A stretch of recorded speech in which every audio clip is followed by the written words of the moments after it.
Hello বন্ধুরা, আসসালামু আলাইকুম। তোমরা সবাই কেমন আছো? আশা করি ভালো আছো। আমিও ভালো আছি। আজকে আমি সিম আলু ও গাজরের ভাজি করব।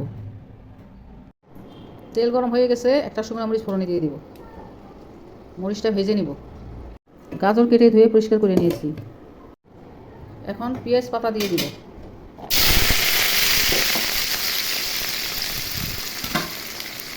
পেঁয়াজ কুচি দিয়ে দিব।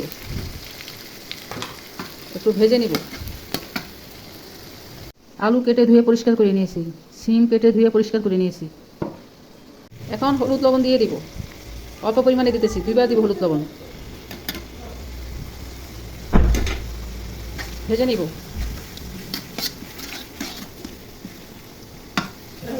গাজর কাটাগুলো দিয়ে দিব।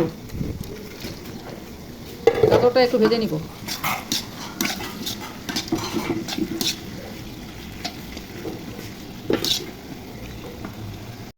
গাজর ভাজা হয়ে গেছে, এখন ওই সিম দিয়ে ভেজে নিব।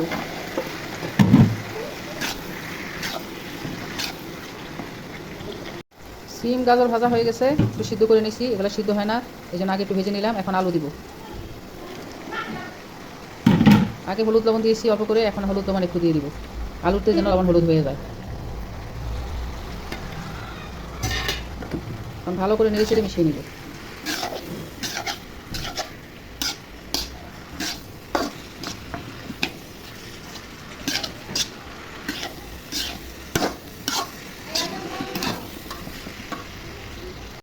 ঢাকা উঠে দেখি।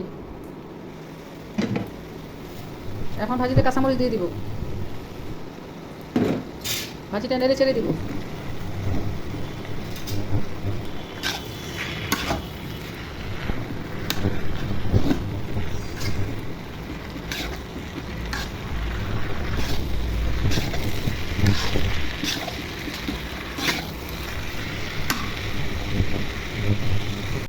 ভাজিটা নেড়ে চেড়ে দিব।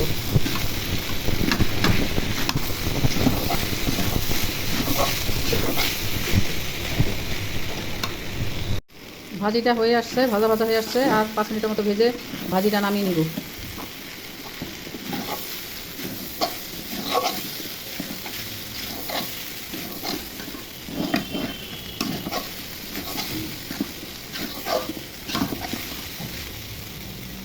এখন ভাজির মধ্যে ধনিয়া পাতা দিব।